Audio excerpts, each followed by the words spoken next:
In kana lil kafirina nasibun qalu alam nastahwidh 'alaikum wa namna'akum minal mu'minin. Masih dalam bahasan orang-orang munafik ya. Orang-orang munafik yang konteksnya adalah orang-orang yang selalu berada pada persimpangan. Orang yang selalu berada pada ketidakpastian posisi, apakah beriman ataukah tidak, apakah masuk atau keluar, tidak pasti, tidak jelas. Sehingga mereka selalu dihantui oleh perasaan tidak pasti oleh dirinya sendiri, was-was lah intinya. Was-was. Apakah masuk ke golongannya Rasulullah ataukah masuk golongannya Abu Jahal dan kawan-kawan, gitu ya. Nah, di masa periode Madinah juga, jadi Rasulullah itu waktu di masa periode Mekah itu menghadapi orang-orang kafir. Di masa periode Madinah kebanyakan menghadapi orang-orang munafik. Nah itulah. Jadi ketika di Mekah itu kentara jelas. Mana lawan, mana kawan. Kelihatan banget. Jelas itu. Abu Jahal, Abu Lahab, dan konco-konconya. Sudah. Nabi Muhammad SAW dan para sahabatnya. Tapi begitu masuk periode Madinah, di mana sudah mulai banyak masuk umat Islam masuk kepada Islam. Nah, di dalam Islam ini loh, orang yang sudah bersahadat, orang yang sudah sholat, puasa, bahkan mungkin zakat dan haji mungkin. Tapi pada praktiknya itu mereka ini benar-benar ragu. Di satu sisi kadang masih menjalankan tradisi atau kebiasaan lamanya, di sisi lain sudah ngikuti Islam gitu loh. Nah, entah karena Islamnya itu dimungkinkan oleh beberapa hal. Islam yang anut grubyuk, ya karena kerabatnya sudah pada Islam, ya dia Islam. Atau ya karena waktu itu kepala sukunya itu menjalin perjanjian dengan umat Islam, ya terus Islam gitu. Banyak al-A'rabiyu, orang-orang Arab Badui yang tersebar di lereng-lereng bukit di seluruh jazirah Arab saat itu yang masuk Islamnya ya begitu. Dan itu yang disebut dalam surat Al-Hujurat ayat 14 itu. Orang-orang yang masih kadang ikut kelompoknya Nabi Muhammad SAW, kadang ikut mereka. Nah, keikutsertaannya ini ya didasarkan pada kepentingan. Kalau pas Nabi Muhammad SAW menang, ya dia bilang kalau inna ma'akum, nakum ma'akum. Kamilah bersama sampean toh, ya ikut sholat, ya ikut ngaji, ya ikut puasa. Bahkan saya juga udah haji loh. Nah gitu. Tapi wa in kana lil kafirina nasibun. Tapi jika pas orang kafir yang dapat kemenangan, mereka alam nastaghfir alaikum wa namna'akum minal mu'minin. Loh, kami lah ikut bantu kamu toh, juga ikut kami memenangkan kamu atas orang-orangnya Muhammad itu, gitu. Tidak jelas dia berada pada kubu atau posisi mana. Seperti binatang mimikri, bunglon, yang sifatnya mimikri. Dia ketika nempel di pohon yang berwarna coklat, ya dia jadi coklat. Ketika dia nempel di pohon yang berwarna hijau, ya dia jadi hijau. Nah, orang-orang munafik ini juga begitu. Dia bisa jadi orang Islam, tapi begitu nanti kumpul sama konco-konco non-muslim, dia ya begitu ngolok-ngolok muslim, ngolok-ngolok ajaran Islam. Pertanyaan saya, orang-orang kayak gini sekarang ada enggak? Orang-orang kayak gini ada enggak di sekitar kita? Nah, yuk diskusi sekarang. Diskusi kita adalah bagaimana, pertanyaan pertama adalah, apa ciri-ciri yang kemarin saya sebutkan ada sekitar 8 sampai 10 ciri-ciri itu. Monggo. Yang kedua, apakah di zaman sekarang ada orang-orang dengan ciri-ciri munafik itu, termasuk ciri yang terakhir tadi, yang kita pelajari pada ayat ini, yaitu mereka ketika berada pada pihak orang Islam, ya bilang bahwa dia adalah pengikut Muhammad Shallallahu Alaihi Wasallam. Tapi begitu kumpul sama konco-konco non-muslimnya, dia selalu mengolok-olok atau menjadikan bahan candaan ajaran Islam. Pertanyaan kedua itu. Pertanyaan ketiga, apakah diri kita masih termasuk ada ciri-ciri munafik itu? Lalu pertanyaan keempat, bagaimana agar kita tidak terjangkit penyakit nifak itu? Silakan dijawab. Langsung aja. Saya Gus, menurut saya gini. Silakan. Ayo, kita ngobrol ini. Satu ayat 141.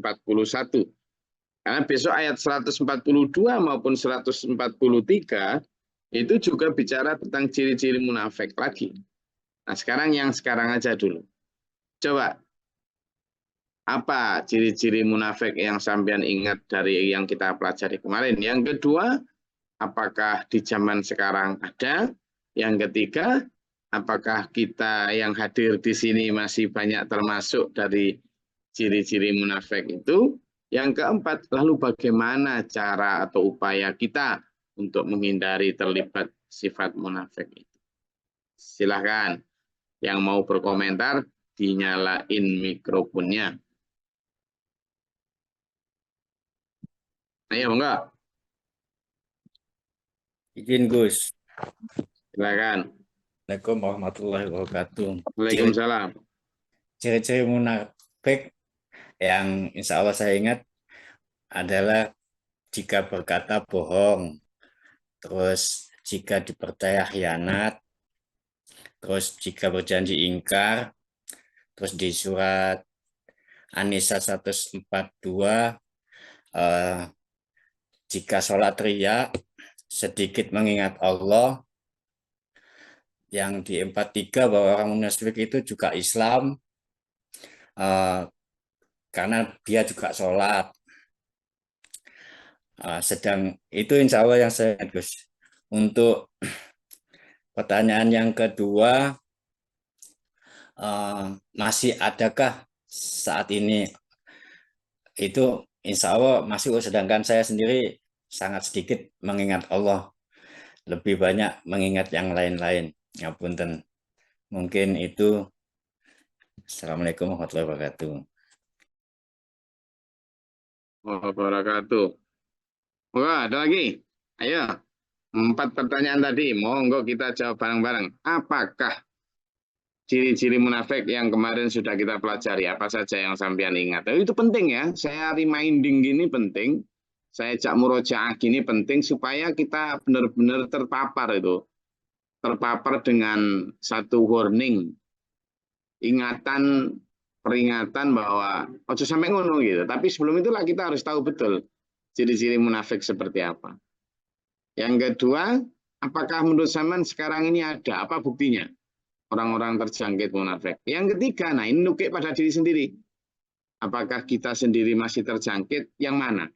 Ayo diakui. Lalu yang keempat, bagaimana menurut sampean upaya yang perlu kita lakukan agar sifat atau penyakit nifak itu pergi dari diri kita? Silakan. Izin Gus. Ya. Assalamualaikum warahmatullahi wabarakatuh. Salam. Waalaikumsalam. Ciri-ciri munafik udah jelas kemarin disampaikan IG ya. Di antaranya berbohong, kemudian dipercaya berkhianat, kalau berjanji yang tidak menepati, ya kadang digas antara iman atau kafir, dan mau beribadah atau mau sholat itu males. Terus kemudian pertanyaan yang kedua, apakah saat ini masih ada? Banyak, Gus. Banyak sekali. Ya, jadi banyak sekali itu yang masih besok begini, besok begitu gitu. Termasuk mohon maaf kadang-kadang kan orang yang kadang-kadang kita di TV orang figur agama kadang-kadang sulit untuk dipercaya. Makanya ini termasuk orang yang bersyukur punya komunitas yang insya Allah bisa membimbing kita semua. Kemudian kalau yang ketiga, saya sendiri Gus mengakui masih banyak terlibat dalam perbuatan munafik. Banyak Gus. Yang berjanji sering tidak saya tepati karena alasan dan lain sebagainya. Kemudian Patuh perintah Tuhan yang tidak selalu keempat, membuatmu baik, tapi patuh membuatmu sahabat hamba yang keempat, bagaimana solusinya untuk menghindari itu semua? Itu juga lebih apa ya? Tidak ada jalan lain kecuali Ya, lebih enak aja gitu. berkomunitas dengan orang-orang Patuh benar. perintah Tuhan tidak selalu membuatmu Berkomunitas jadi dengan baik, orang-orang benar. tapi patuh Berkumpul dengan membuatmu orang-orang benar. tercatat hamba yang. Sebagai contoh, salah satu contoh Contoh ini jadi, sesuatu perkumpulan yang sudah benar. Di perahu tapi yang hamba yang tadi itu bukan hamba yang baik. lagi orang-orang yang sudah orang-orang yang sudah tidak membuatmu ini. kayak ini. Suatu perintah Tuhan tidak membuatmu selalu jadi baik menurut Mas B, ya kan? Ya kan? Enggak ada kata selalu nanti kan kayak Jadi kalau kalimatnya itu di perintah Pak Warso tadi misalnya menyampaikan bahwa pengakuan akan hal-hal yang sifatnya ciri itu sangat baik ya, terutama ketika nanti kita berhadapan pada refleksi. Padahal Quran ini memang kaca itu ya. Kaca untuk melihat bahwa apakah kita ini terlibat munafik atau enggak itu. Tidak untuk nyorot orang lain, dan betul tadi kata Pak Warso bahwa masih banyak itu. Nah, ayo sekarang yang lain, monggo. Siapa lagi? Siapa yang bersiap menjawab 5 pertanyaan tadi? Pertama tadi, apa ciri-ciri munafik yang sudah kita pelajari kemarin? Singkat ya. Yang kedua, apakah menurut zaman ada di zaman sekarang? Buktinya apa? Yang ketiga, sampean dan saya apakah terkena ini? Apa saja yang terkena? Sifat mana aja yang terkena? Yuk kita akui. Yang keempat, apa kira-kira upaya yang sedang atau telah kita lakukan atau akan kita lakukan untuk supaya bebas dari penyakit nifak? Silakan.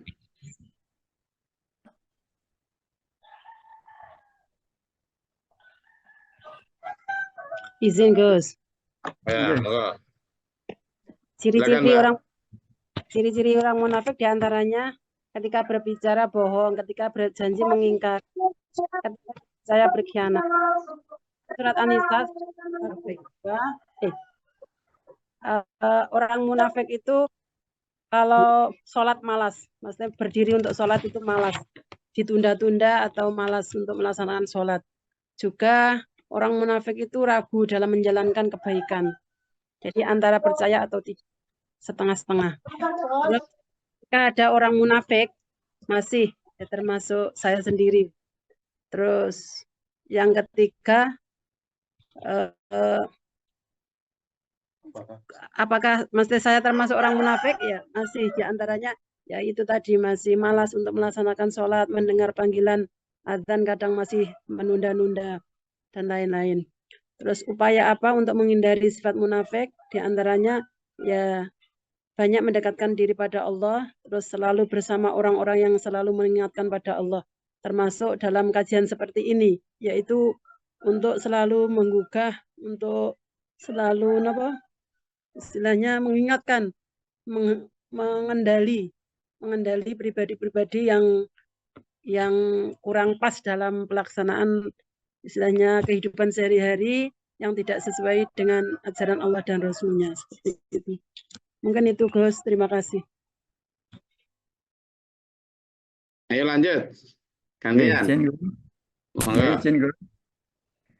Bismillahirrahmanirrahim. Ciri-ciri orang munafik. Yang pertama adalah ketika berbicara bohong.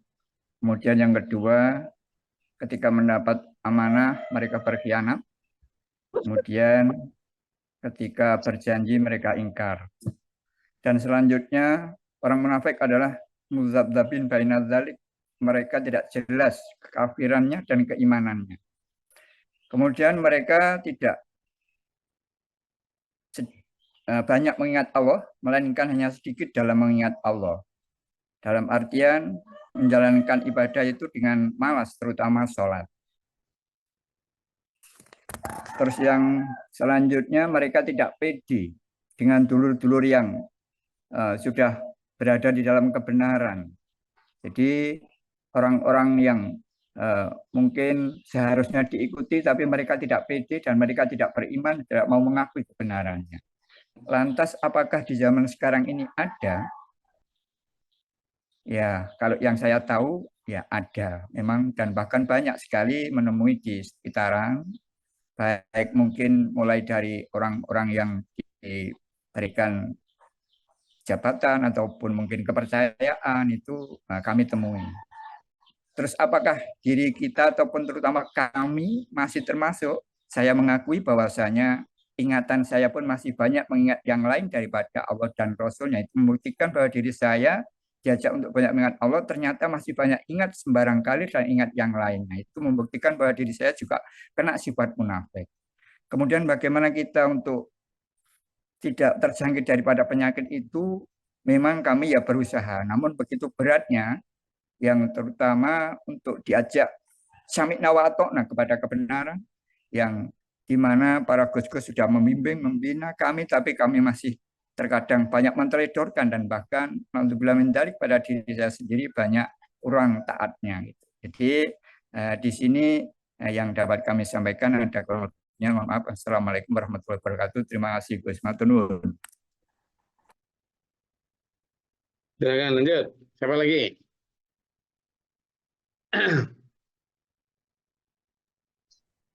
Assalamualaikum warahmatullahi wabarakatuh.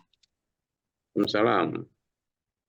Ciri-ciri munafik: dusta, khianat, fujur, tidak adil dengan keadaan baik diri maupun orang lain, ingkar janji, malas beribadah, ria, suka mempercepat sholat, mempermainkan atau memperolok-olok Al-Quran, sunnah, juga menafikan kehadiran Rasul-Rasul yang telah Allah turunkan ke bumi ini. Kemudian adakah orang munafik itu di zaman sekarang? Banyak, yang mungkin salah satunya adalah saya. Kemudian untuk menghindari sifat itu, tentu saja senantiasa banyak beristighfar kepada Allah agar dijauhkan dari orang-orang atau kerumunan orang-orang yang lebih mempertebal rasa munafik itu pada diri kita. Gus. Assalamualaikum warahmatullahi wabarakatuh. Waalaikumsalam warahmatullahi wabarakatuh.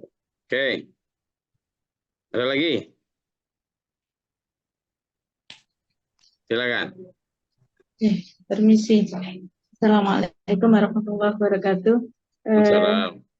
Di antara pertanyaan tadi, apa saja ciri-ciri orang munafik yang sudah kita pelajari di Quran Surat An-Nisa ayat kemarin? Yang pertama, yakni ketika bicara dusta, ketika dipercaya khianat, ketika berjanji ingkar, dan yang keempat, mereka tidak masuk dan tidak keluar, atau di dalam Quran Surat An-Nisa ayat 143, madzabdabina baina dzalik. Yang kelima, jika saat sholat malas atau terpaksa atau aras-arasan, bahkan atau kadang dilakukan, itu pun terburu-buru. Yang keenam, terlalu banyak riak atau ingin dipuji. Entah itu sholat atau bersolek atau punya mobil atau yang lain-lain. Yang ketujuh, tidak ingat Allah atau hanya sedikit saja ingatannya kepada Allah. Ini merujuk pada Quran Surat At-Taubah 24, Ali Imran 191. Yang ke-8, tidak pede dengan kelompok saudara beriman karena merasa lemah dan mencari kekuatan atau backing atau pemimpin orang kafir yang lebih kuat dan dianggap tenar. Yang ke-9, jika ngomong menyakitkan hati. Yang ke-10, jika diberi peringatan, jawabannya iya pada orang yang memberi peringatan. Tetapi di saat pemberi peringatan, di belakang sang pemberi peringatan, dia malah mengejek. Nah, dari yang kedua pertanyaannya, apakah ada di zaman sekarang? Ada, bahkan banyak, dan dari 10 tadi semuanya ada, bahkan ada di sekitar kita. Dan yang ketiga pertanyaannya, apakah kita masih termasuk atau terjangkit dari penyakit tersebut? Ada. Saya sendiri di saat saya sholat, apalagi sholat malam, itu kadang aras-aras suwen. Namun upaya agar kami bebas dari penyakit tersebut, kami paksa. Dan kami agar tidak aras-arasan dan agar tidak terburu-buru, ya kami tetap melaksanakan sholat walaupun dengan terpaksa, tapi saya paksa agar terbiasa. Terima kasih. Assalamualaikum warahmatullahi wabarakatuh.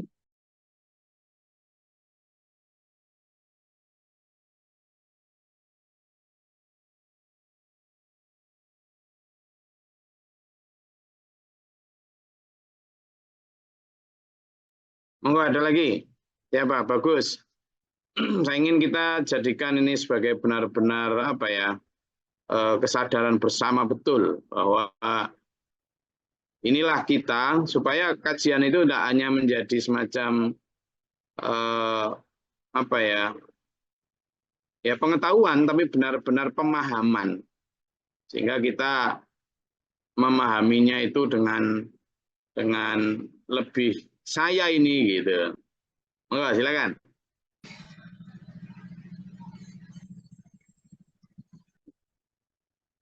Ada lagi yang mau menyampaikan?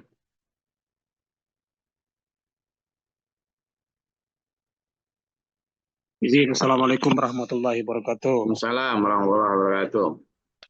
Saya satu saja, Gus. Kalau kita melihat untuk kita sendiri atau saya secara pribadi, masalah munafik itu tadi masih banyak terjangkit. Seumpama begini, kita sudah masuk di kelompok jalan SPMA, umpama kan kita sudah ngaji dengan beliau Gus Glory, sudah terkadang kita sholat di belakang beliau.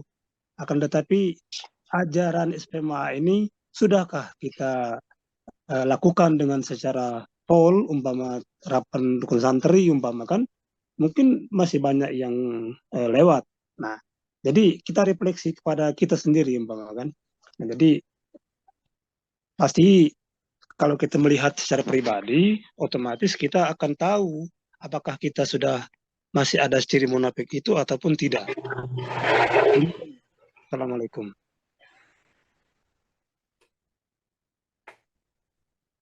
Terima kasih Pak Syaibi dari Puncak Agus Selatan. Pemahaman-pemahaman ini yang akan membawa kita kepada ini. Silakan. Siapa dari Wisnugoro? Monggo. Oke, Gus. Ini suasana hujan deras, tapi masih mendengar sedikit-sedikit dari apa yang disampaikan Gus Glory tentang ciri-ciri orang munafik. Kita semua pasti terkena dari beberapa ciri-ciri orang munafik, mau tidak mau atau mengakui atau tidak, kita pasti terkena ciri-ciri orang munafik tersebut. Akan tetapi mungkin karena orang beriman itu terus istilahnya mengkaji diri atau mengaji, sehingga insya Allah mampu atau bisa mengurangi sifat-sifat ciri munafik tersebut. Sehingga dari beberapa ciri-ciri orang munafik itu, dengan mengaji ini, alhamdulillah kita bisa mengurangi, bisa istilahnya menepis, sehingga bisa terkurangi dari sifat-sifat tersebut. Apalagi kita sudah tahu bahwa ajaran Bapak Guru, Al-Quran itu adalah sebagai obat hati, sebagaimana yang disebutkan nyanyian bahwa obat hati adalah 5 macam, diantaranya membaca Quran dengan artinya. Dengan ini kita mengaji, membaca Quran dengan artinya yang diterangkan Gus Glory setiap hari, insya Allah kita bisa menepis dari penyakit yang sudah dijelaskan oleh Gus Glory tadi, diantaranya penyakit orang munafik. Mungkin itu saja, Gus. Oke, sekali lagi. Nggak apa-apa, senang saya. Kita bertukar pemahaman. Silakan.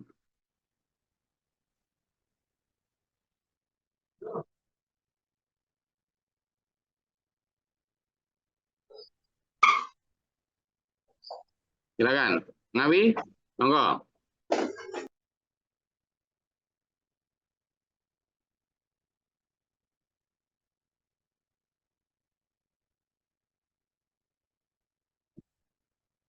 Ada lagi?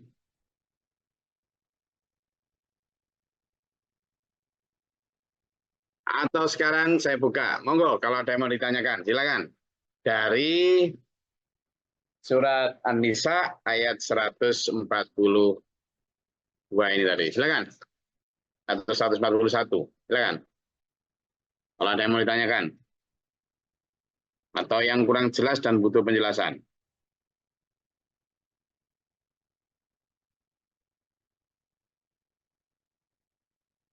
Silakan Mas Febi. Izin bertanya, Gus. Mengenai masalah munafik itu kan ada yang namanya kebohongan. Nah, jadi saya kan sebagai pemegang anggaran, Gus. Terkadang si malakama itu kan dalam apa namanya ini melaksanakan anggaran ini. Umpama begini, terkadang kita di dalam penganggaran itu, di dalam umpama juknisnya itu tidak ada, akan tetapi karena terkadang ada hal-hal yang di luar nalar kita, hal-hal yang tidak masuk dalam anggaran, lalu harus dikeluarkan. Sehingga untuk menutupi hal yang itu, sehingga kita, umpama kalau kita belanja 50.000, ya kita markup 150.000 untuk menutupi itu tadi, Gus. Apakah hal itu masih dikatakan dalam hal ciri munafik yang kebohongan atau bagaimana? Jadi sampean pemegang anggaran, Pak Syaibi, terus? Tapi saya mau pemegang anggaran, Gus. Nah, ya. Lalu antara yang kita belanjakan dengan yang tidak itu terkadang berbeda, banyak bedanya. Oke. Nah, untuk menutupi hal-hal yang ya itu tadi, hal-hal yang pemain tidak kita inginkan, ada yang datang lah, ada yang di luar konteks itu kita tadi. Nah, apakah itu masih masuk ciri munafik atau bagaimana itu, Gus? Padahal nggak kita ambil duitnya itu untuk menutupi itu tadi, menutupi yang lain maksudnya kan. Nah, itu begitu. Bukan sebagai keuntungan, bukan kita ambil untuk pribadi atau untuk apa kan, tapi untuk anggaran yang lain, itu begitu. Demikian, Gus. Saya rasa pertanyaan Pak Syuaib ini banyak menimpa atau terjadi pada banyak dari dulur-dulur kita. Nah, sekarang pertanyaan ini saya coba lempar lagi ke dulur-dulur.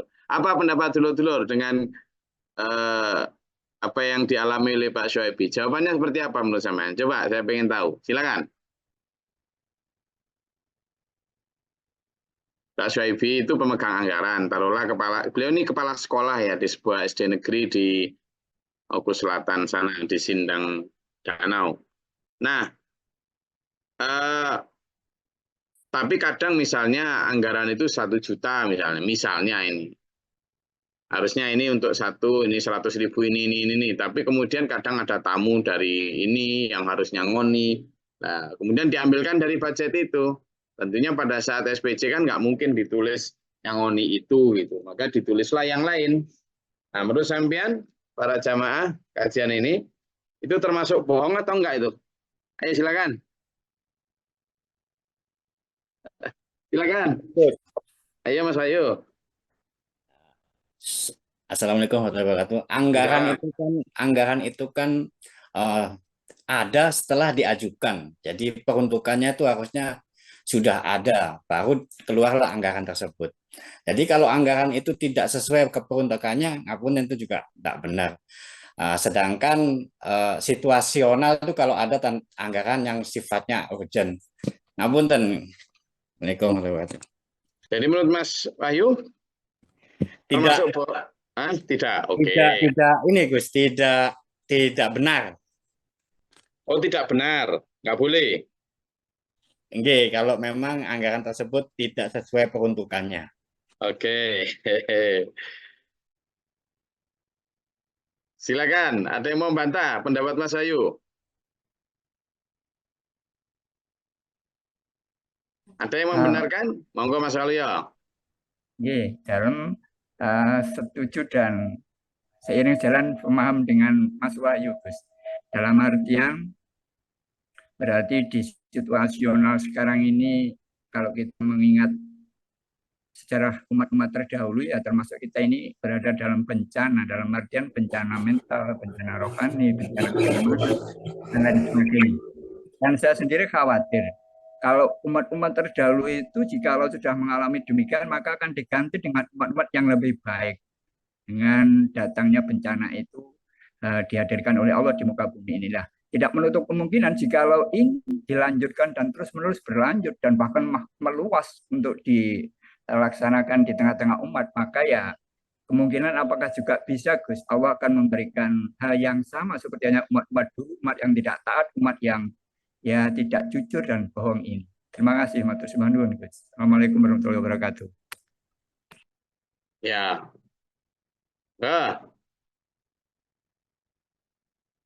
Ada yang mau berpendapat lagi? Silakan.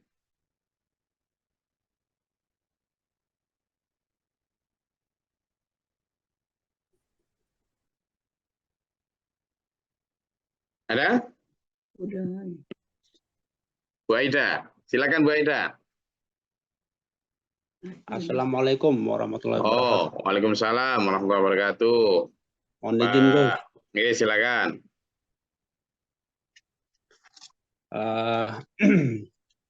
Kalau melihat apa yang disampaikan Pak Ustadz Syuaibi, itu kita butuh 2 semester, Gus, untuk bisa tuntas. Iya, betul itu. Panjang itu persoalannya itu. Saya ingin menanggapi pertanyaan keempat tadi.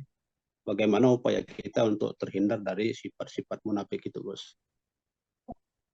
Jadi menurut pendapat saya, filosofi yang disampaikan oleh Bapak Guru Muhammad Abdullah Mukhtar itu sudah sangat jelas itu.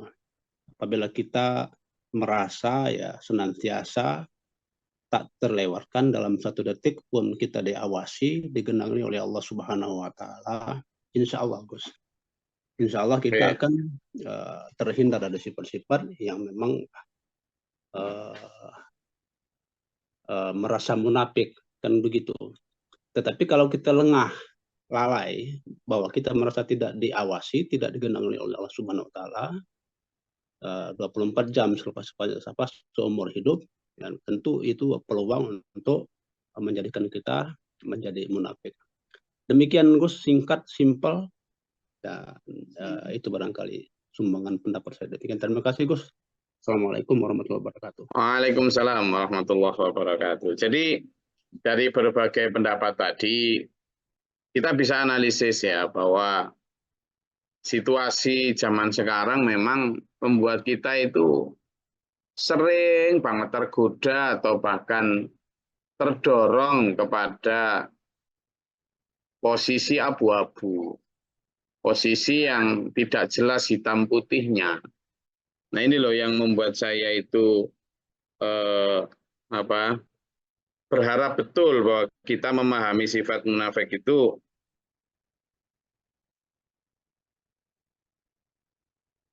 benar-benar harus sebagai kaca, gitu. Karena kalau nggak begitu nanti ini saling tuduh gitu, wah munafik gitu. Nggak bisa begitu. Karena bahkan Rasulullah pun disampaikan oleh Allah, kamu tidak tahu mereka Muhammad, kami yang tahu mereka. Lah berarti kan di sekitar Nabi Muhammad sendiri itu masih ada itu orang-orang munafik. Padahal dia ikut sholat bareng Nabi loh. Nah kita kadang baru ikut sholawat, ikut majelis sholawatan aja kayak udah merasa nggak kena munafik. Ini bukan majelis sholawatan lagi, ini bersama Nabi, langsung bersama Nabi. Itu loh masih sangat mungkin kena resiko terjangkit penyakit nifak. Orang yang terjangkit penyakit nifak itu namanya munafik. Nah, jadi enggak kok munafik itu penyakit yang susah menjangkit orang, enggak, gampang. Dan penyakit nifak itu juga mampu menjangkiti, menular. Nular, ini yang bahaya itu menular itu loh. Nular, makanya kita diminta untuk benar-benar memperbaiki pergaulan kita supaya tidak ketularan munafik. Satu di antara tipsnya itu memperbaiki atau memilih pergaulan yang benar. Oke. Mudah-mudahan di bawah SPMA ini kita saling mengingatkan sehingga penyakit-penyakit nifak yang ada pada diri keluarga kadang ya masih itu ada yang harus kita singkirkan dari diri kita dengan cara saling mengingatkan watawasau bil haq watawasau bis sabr. Saya rasa itu kajian kita diiringi dengan hujan di pagi hari ini. Semoga rahmat Allah turun untuk kita semua, rahmat tangis taubat, rahmat tangis syukur, rahmat tangis iman, rahmat tangis takwa, dan rahmat tangis Islam kita dapatkan bersamaan dengan malam Lailatul Qadar di bulan Ramadan ini. Allahumma shalli wa sallim barik ala sayyidina. Allahumma ighfir lil mu'minina wal mu'minat wal muslimin muslimat. Al-ahya'i minhum wal amwat innaka qaribun mujibud da'wat qadil hajah. Allahumma hdina fi man hadayta wa afina fi man afait. Wa tawallana fi man tawallait wa barik lana fi ma atait wa qina syarra ma qadait fa innaka taqdi wa la yuqda 'alaik. Wa inna ladullu man walaidul 'izzu man ataita tabarakta rabbana wa ta'ala tawakkal hamdulillah ma qadait astaghfiruka wa atubu ilaik. Wassallallahu ala sayyidina Muhammad. Allahumma da'fa'na al-bala' wal waba' wa qadil hasidina minal jinni wa syaitan min kufar. Rabbana najina wa lina sya'bina minal qawmi dhalimin. Rabbana la Allahumma rafa' darajatana fi dunya wal akhirah wa husnul khatimah. Allah Rabbana amanna faktubna ma syahidin. Rabbana la tuzigh qulubana ba'da idh hadaytana wa hab lana min ladunka rahmah innaka antal wahhab. Rabbana ij'alna muslimina laka wa min dhurriyyatina ummatan muslimatan lak wa arina manasikana tub 'alaina innaka tawwabur rahim. Allahumma iftah lana abwaaba rahmatika. Allahumma anzil 'alaina rahmatan bi adadil qadril amtar wa bi adadil rahmil ahjar wa bi adadil ramil bihari wa qailahil jabbar bi rahmatika ya arhamar rahimin. Hamna Allahumma fatiris samawati wal alimil ghaibi wasyahadati rabb kulli wa malikau asyhadu an la ilaha illa anta a'udzu bika min syarri nafsi wa syarri syaitani wa syirkihi a'udzu billahi min judil bala wal waba darki syaqwa sul qada syamatatil ada. Allahumma inna nas'aluka al-huda wa taqwa wal afafa wal ghina wa husnul khuluq wa husnul khatimah. Rabbana atina fid dunya hasanah wa fil akhirati hasanah wa qina adzabannar. Rabbana wa arina manasikana tub 'alaina innaka tawwabur rahim. Rabbi firli wa la akhi wa la lazati wa la duratina wa la ashabina wa dakhilna fi rahmatika ya arhamar rahimin. Hamna Rabbana taqabbal du'a subhana rabbika rabbil 'izzati 'amma yasifun wa salamun 'alal mursalin Abi ajmain alhamdulillahi rabbil alamin. Untuk dulur-dulur yang jauh yang mungkin sakit, yang sedang ada masalah, semoga Allah memberikan jalan keluar, memberikan kesehatan, dan saya benar-benar berharap dulur-dulur menjaga kesehatan ya, terutama masa pancaroba ini, makanan, kemudian pola tidur juga, ya pola tidur, usahakan biar tahajudnya itu biar mantap, jam 10 sudah tidur, jam 10 sudah tidur. Lalu konsumsi madu, ya konsumsi madu, konsumsi buah yang banyak, sehingga puasa kita itu pas siang itu muamalahnya juga tetap jalan dengan giat. Tahajudnya, ibadahnya juga giat. Assalamualaikum warahmatullahi wabarakatuh. Waalaikumsalam. Allahumma arhamna bil Qur'an waj'alhu lana